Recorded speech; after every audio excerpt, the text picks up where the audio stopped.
Hello friends, Sangeeta क्रिएशन्समध्ये तुमचं खूप खूप स्वागत आहे। आज आपण पाहणार आहोत सध्या खूपच ट्रेंडमध्ये असलेली स्लीव्ज डिझाइन म्हणजेच रुफल स्लीव्ज डिझाइन।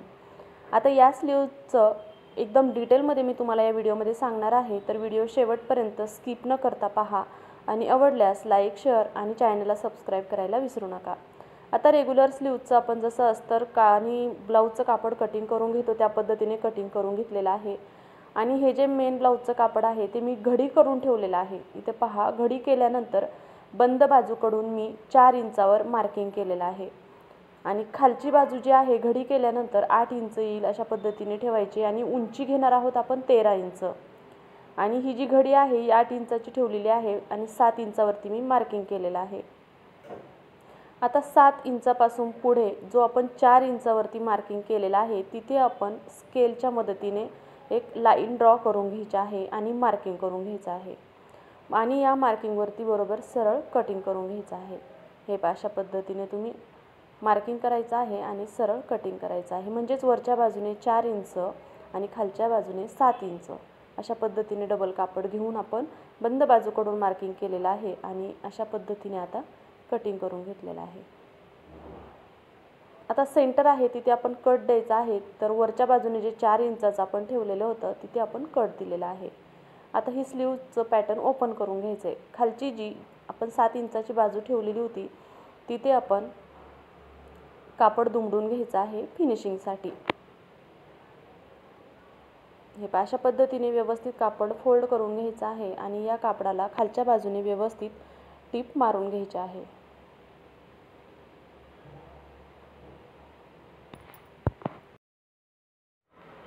आता टिप मारून झाल्यानंतर आपण इथे तुम्हाला जशी आवडेल तशी लेस तुम्ही यूज करू शकता। आता मी इथे ही लेस घेतलेली आहे। ही लेस मी खालच्या बाजूने अशा पद्धतीने लावून घेत आहे। तुम्हाला हवी तर तुम्ही वरच्या बाजूने पण लावू शकता। हे अशा पद्धतीने अगदी व्यवस्थित फिनिशिंगसह कडेला लेस लावून घ्यायची आहे।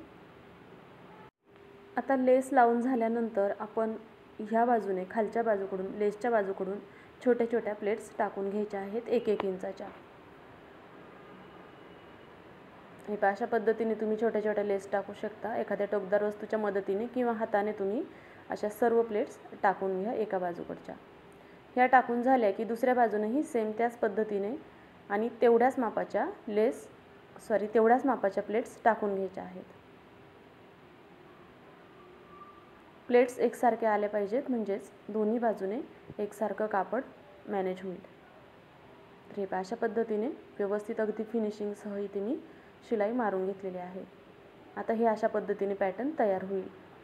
आता हे पॅटर्न आपण ब्लाऊजला जोडणार आहोत, तर ते कशा पद्धतीने ते पाहूयात। आता आपण रेग्युलर स्लीव्ज घेतलेली आहे, ज्यावरती आपण अस्तरवरती परफेक्ट कटिंग केलेलं आहे। ते अस्तर मेन ब्लाऊजच्या कापडाच्या सुईच्या बाजूने ठेवलेलं आहे आणि एकदम कडेवरती दाबटीप मारून घेतलेले आहे।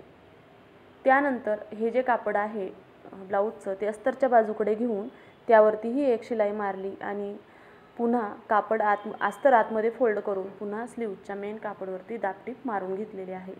अशा पद्धतीने अगदी फिनिशिंगसह पूर्ण ह्या ब्लाऊजच्या ह्याला चारही बाजूने शिलाई मारून घ्यायची आहे आणि एक्स्ट्राचं जे काही कापड आहे ते कट करून घ्यायचं आहे ब्लाऊजचं। आता स्लीव्ज तयार झालेली आहे। मी इथं सेंटरला कट देऊन घेत आहे।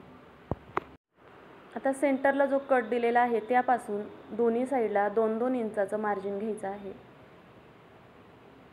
अशा पद्धतीने दोन्ही बाजूने 2 इंचाचं मार्जिन घेतलेलं आहे आणि त्या 2 इंचापासून पुढे तुम्ही 2.5 किंवा 3 इंचाचं मार्जिन घेऊ शकता।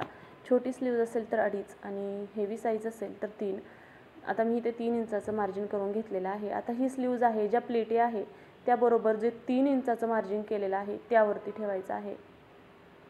हे अशा पद्धतीने स्लीव्ज व्यवस्थित ठेवून घ्यायचे आहे आणि जिथं आपण 2 इंचाचं आणि 2 इंचापासून पुढे 3 इंचाचं मार्जिन केलेलं होतं बरोबर त्यामध्ये या प्लेट्स ठेवायच्या आहेत आणि शिलाई व्यवस्थित फिनिशिंगसह मारून घ्यायची आहे।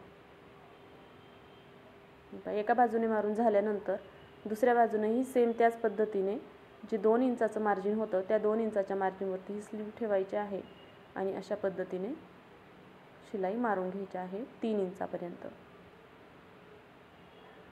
आता जो ओपन भाग राहिलेला आहे तोही आपण इथे जोडून घेणार आहे। आधी आपण सेंटरला जो कट दिला होता तो स्लीवच्या सेंटरच्या कटवरती ठेवून घ्यायचा आहे आणि तिथे पिन लावून घ्यायची आहे. आता तिथे पिन लावून घेतल्यानंतर उरलेला जो काही कापड आहे तो दोन्ही बाजूने म्हणजे सेंटर कटच्या दोन्ही बाजूने जेवढ्या प्लेट्स बसतील तेवढ्या प्लेट्स टाकून घ्यायच्या आहेत. इथे माझ्या 2-2 प्लेट्स बसलेल्या आहेत. तर व्यवस्थित 2-2 प्लेट्स बसलेल्या आहेत त्या अगदी फिनिशिंगसह शिलाई मारून घ्यायची आहे.